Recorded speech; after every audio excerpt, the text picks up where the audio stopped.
اس حالت میں آپ عتبہ اور شیبہ ابنائے ربیہ کے ایک باغ میں بیٹھ گئے۔ یہ باغ طائف سے 3 میل کے فاصلے پر واقع تھا۔ باغ میں ایک دیوار سے ٹیک لگا کر انگور کی بیل کے سائے میں بیٹھ گئے۔ جو کچھ پیش آیا اس پر سوچ بچار کر رہے تھے۔ چنانچہ آپ نے ایک رقت انگیز دعا فرمائی جو دعائے مستضعفین کے نام سے مشہور ہے، جس کا مفہوم یہ ہے: الہی میں تجھ سے اپنی کمزوری و بے بسی اور لوگوں کے نزدیک اپنی بے قدری کا شکوہ کرتا ہوں۔ یا ارحم الراحمین، تو کمزوروں کا رب ہے، تو میرا بھی رب ہے۔ تو مجھے کس کے حوالے کر رہا ہے؟ کیا کسی بیگانے کے جو میرے ساتھ تندی سے پیش آئے، یا کسی دشمن کے جسے تو نے میرے معاملے کا مالک بنا دیا ہے؟ اگر مجھ پر تیرا غضب نہیں ہے تو کوئی پرواہ نہیں، لیکن تیری عافیت میرے لیے زیادہ کشادہ ہے۔ میں تیرے چہرے کے اس نور کی پناہ چاہتا ہوں جس سے تاریکیاں روشن ہو گئیں اور جس سے دنیا اور آخرت کے معاملات درست ہوئے، کہ تو مجھ پر اپنا غضب نازل کرے یا تیرا عتاب مجھ پر وارد ہو۔ مجھے تیری رضا مطلوب ہے، یہاں تک کہ تو خوش ہو جائے، اور تیرے بغیر کوئی زور اور طاقت نہیں۔ واپسی پر آپ بہت دل شکستہ تھے، غمگین تھے۔ جب آپ قرن المنازل کے قریب پہنچے تو محسوس ہوا آسمان پر ایک بادل سا چھایا ہوا ہے۔ نظر اٹھائی تو جبرائیل علیہ السلام سامنے تھے۔ انہوں نے کہا، آپ کی قوم نے جو جواب آپ کو دیا اللہ نے اس کو سن لیا ہے۔ اب یہ پہاڑوں کا منتظم فرشتہ اللہ نے بھیجا ہے، جو آپ حکم دینا چاہیں دے سکتے ہیں۔ پھر پہاڑوں کے فرشتے نے آپ کو سلام کر کے عرض کیا، آپ فرمائیں تو دونوں طرف کے پہاڑ ان لوگوں پر الٹ دوں؟ آپ نے فرمایا، نہیں، بلکہ مجھے امید ہے کہ اللہ تعالیٰ ان کی نسل سے ایسے لوگ پیدا کرے گا جو صرف ایک اللہ کی عبادت کریں گے اور اس کے ساتھ کسی کو شریک نہیں ٹھہرائیں گے۔ آپ طائف سے نکل کر چند روز نخلا کے مقام پر ٹھہرے۔ پریشان تھے کہ اب کیسے مکہ جاؤں۔ طائف میں جو کچھ گزری اس کی خبریں وہاں تک پہنچ چکی ہوں گی۔ اب تو کفار پہلے سے بھی زیادہ دلیر ہو جائیں گے۔ انہی دنوں کا ذکر ہے، ایک رات آپ نماز میں قرآن پڑھ رہے تھے کہ جنوں کے ایک گروہ کا ادھر سے گزر ہوا۔ انہوں نے قرآن سنا تو ایمان لے آئے، اپنی قوم میں جا کر تبلیغ شروع کر دی، اور اللہ نے اپنے نبی کو یہ خوشخبری سنائی کہ انسان اگرچہ آپ کی دعوت کو قبول نہیں کر رہے، مگر بہت سے جن اس کے گرویدہ ہو گئے ہیں اور اس دعوت کو اپنی جنس میں پھیلا رہے ہیں۔ اس واقعے کی تفصیل سورہ احقاف کی آیات 29 تا 31 میں درج ہے۔ اور یاد کرو جب ہم نے آپ کی طرف جنوں کے ایک گروہ کو متوجہ کیا کہ وہ قرآن سنے، پس جب نبی کے پاس پہنچ گئے تو ایک دوسرے سے کہنے لگے، خاموش ہو جاؤ۔ پھر جب تلاوت ختم ہو گئی تو اپنی قوم کو خبردار کرنے کے لیے واپس لوٹ گئے۔ کہنے لگے، اے ہماری قوم، ہم نے یقیناً وہ کتاب سنی ہے جو موسیٰ کے بعد نازل کی گئی ہے، جو اپنے سے پہلی کتابوں کی تصدیق کرنے والی ہے، جو سچے دین اور راہ راست کی طرف راہبری کرتی ہے۔ اے ہماری قوم، اللہ کے بلانے والے کا کہا مانو، اس پر ایمان لاؤ تو اللہ تمہارے گناہ بخش دے گا اور تمہیں المناک عذاب سے پناہ دے گا۔ اس موقع پر جن آپ کے سامنے نہیں آئے تھے، نہ آپ نے ان کی آمد کو محسوس کیا تھا، بلکہ بعد میں اللہ نے وحی کے ذریعے سے آپ کو ان کے آنے اور قرآن سننے کی خبر دی۔ اس کے بعد تو جنوں کے پے در پے وفود حاضر ہونے لگے اور آپ سے ان کی آمنے سامنے ملاقاتیں ہوتی رہیں۔ چند روز بعد رسول اللہ صلی اللہ علیہ وسلم نخلا سے نکل کر مکہ معظمہ روانہ ہوئے۔ آپ کو اللہ کی طرف سے کشادگی اور فراخی کی امید تھی، جبکہ قریش کی طرف سے شر اور گرفت کا ڈر بھی تھا، اس لیے آپ نے احتیاط فرمائی۔ مکہ معظمہ کے قریب پہنچ کر ہیرا میں ٹھہر گئے اور اخنس بن شریک کے پاس ایک آدمی بھیجا کہ وہ آپ کو پناہ دے، مگر اس نے معذرت کر لی کہ وہ حلیف ہے اور حلیف پناہ نہیں دے سکتا۔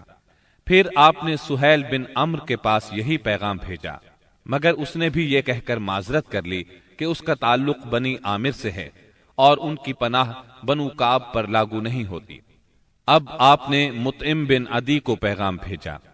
مطعم کا دادا نوفل بن عبد مناف نبی اکرم صلی اللہ علیہ وسلم کے جد اعلیٰ ہاشم بن عبد مناف کا بھائی تھا۔ اور عبد مناف قبیلہ قریش کی سب سے معزز شاخ تھی۔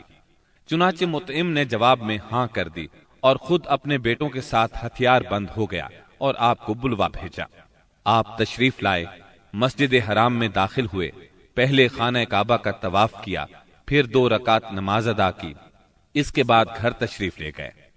اس دوران میں مطعم بن عدی اور اس کی اولاد نے مسلح حالت میں آپ کو اپنے گھیرے میں لیے رکھا، اور مطعم نے قریش میں اعلان کیا کہ اس نے محمد صلی اللہ علیہ وسلم کو پناہ دے رکھی ہے۔ قریش نے اس کی اس پناہ کو منظور کیا۔ رسول اللہ صلی اللہ علیہ وسلم کا معمول تھا کہ جب حج کا زمانہ آتا اور قبائل عرب مکہ معظمہ کے قرب و جوار میں اترتے تو آپ ایک ایک قبیلے کے پاس جاتے، اسلام کی تبلیغ فرماتے، میلوں میں جا کر بھی واعظ فرماتے، قبائل کا دورہ بھی کرتے۔ طائف سے واپس آ کر آپ نے تبلیغی سرگرمیوں کا دائرہ وسیع کر دیا۔ آپ مختلف قبائل کے محلوں میں جاتے یا مکہ سے باہر چلے جاتے، اور کہیں نہ جا پاتے تو راستوں میں کھڑے ہو جاتے، جو مسافر بھی مل جاتا اسے اللہ کا پیغام سناتے۔ آپ کی تبلیغی کوششوں سے جہاں عام آدمیوں نے اسلام قبول کیا، وہاں اثر و رسوخ رکھنے والے خواص نے بھی اس نعمت کو حاصل کیا۔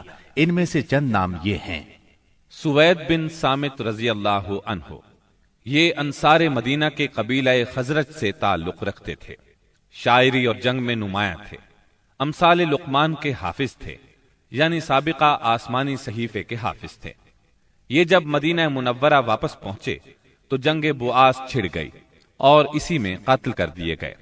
یہ مدینے کے پہلے نوجوان تھے جو آپ کی دعوت سے متاثر ہوئے۔ ایاس بن معاذ رضی اللہ عنہ، مدینہ منورہ کے مشہور قبائل اوس اور خزرج کے خونریز مارکوں میں قبیلہ اوس کو شکست ہوئی، اور اوس کے معزز لوگ قریش مکہ کے پاس گئے کہ خزرج کے مقابلے میں انہیں اپنا حلیف بنا لیں۔ ایاس بن معاذ اس وفد کے رکن تھے۔ آپ صلی اللہ علیہ وسلم سے ملاقات کا شرف حاصل ہوا تو اسلام قبول کیے بغیر نہ رہ سکے۔ جب یہ واپس مدینے پہنچے تو ان کا انتقال ہو گیا۔ زماد ازدی رضی اللہ عنہ، یہ یمن کے باشندے اور قبیلہ ازد شنوا کے ایک فرد تھے۔ اہل عرب میں جھاڑ پھونک اور تعویذ گنڈے کے لیے مشہور تھے۔ انہیں کسی نے آپ کے بارے میں بتایا کہ آپ پر جنات کا اثر ہے، تو یہ آپ کا علاج کرنے کی غرض سے مکہ آئے اور پہلی ہی ملاقات میں آپ کے ہاتھوں پر بیعت کر کے اسلام قبول کیا، پھر واپس یمن چلے گئے۔ طفیل بن عمرو دوسی رضی اللہ عنہ، یہ یمن کے قبیلے دوس کے سردار تھے۔ وہاں ان کی ایک طرح سے حکومت تھی۔ خود شاعر تھے، بہت ذہین تھے۔ مکہ میں ان کی آمد پر اہل مکہ نے شہر سے باہر نکل کر ان کا استقبال کیا۔ آپ سے ملاقات کا شرف حاصل ہوا۔ آپ نے اسلام کی تعلیمات سنائی، قرآن کریم کی بعض آیات کی تلاوت فرمائی۔ اللہ کے کلام کے اثر سے وہ بھی ایمان لے آئے۔ ابو ذر غفاری رضی اللہ عنہ، یہ یثرب کے اطراف میں رہنے والے تھے۔ رسول اللہ صلی اللہ علیہ وسلم سے ملنے کی خواہش میں پیدل چل کر مکہ معظمہ پہنچے۔ سیدنا علی رضی اللہ عنہ کے ساتھ آپ کی خدمت میں پہنچے۔ آپ نے انہیں اسلام کی تلقین کی۔ ابو ذر اسی وقت مسلمان ہو گئے۔ آپ نے ان سے فرمایا، ابو ذر، ابھی اس بات کو پوشیدہ رکھو اور اپنے علاقے میں واپس چلے جاؤ۔ جب تمہیں ہمارے ظہور کی خبر مل جائے تو موقع دیکھ کر آ جانا۔ سیدنا ابو ذر غفاری رضی اللہ عنہ نے عرض کیا، پہلے تو اس خیال سے اپنے مکہ آنے کا مقصد چھپایا تھا کہ کہیں دشمنوں کے ہاتھ نہ لگ جاؤں اور سیدھا آپ کی خدمت میں نہ پہنچ سکوں۔ اب کیا ڈر ہے، میں تو اب کفار کے درمیان اسلام کا اعلان کر کے ہی وطن جاؤں گا۔ چنانچہ ابو ذر غفاری رضی اللہ عنہ کعبے میں آئے۔ وہاں قریش موجود تھے۔ ان کے اجتماع میں بلند آواز سے کلمہ شہادت پڑھا۔ بس پھر کیا تھا، کفار پکار اٹھے، مارو اس بے دین کو۔ کفار چاروں طرف سے ان پر ٹوٹ پڑے، انہیں نیچے گرا لیا اور خوب مارا۔ سیدنا عباس رضی اللہ عنہ نے دیکھ لیا، پکار اٹھے، یہ تو قبیلہ غفار کا آدمی ہے، جہاں تم تجارت کے لیے جاتے ہو اور کھجوریں لاتے ہو، اگر یہ مر گیا تو تم تجارت کے لیے اس طرف نہیں جا سکو گے۔ یہ سن کر انہوں نے ابو ذر کو چھوڑ دیا۔ دوسرے دن وہ پھر خانہ کعبہ پہنچے اور بلند آواز سے کلمہ پڑھا۔ قریش نے پھر مارا۔ آخر چند روز بعد ابو ذر واپس اپنے گھر چلے گئے۔ یہ پہلے صحابی ہیں